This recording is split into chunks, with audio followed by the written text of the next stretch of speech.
powder Crimea लगाहिले अखिया में काजरा सजाहिले ऐसे चमकी ना रूप के ललहिया आव सोहटल हिपिया कहिया से बाबा हले लगबे सैया आव सोहटल हिपिया कहिया से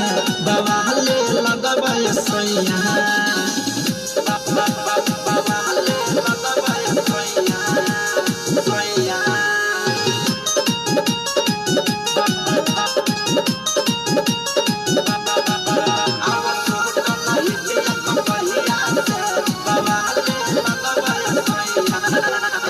चमके लगब चानी लेखा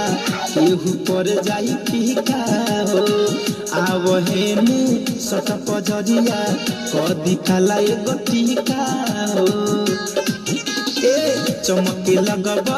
चानी लेखा केहू पर जाई पीका हो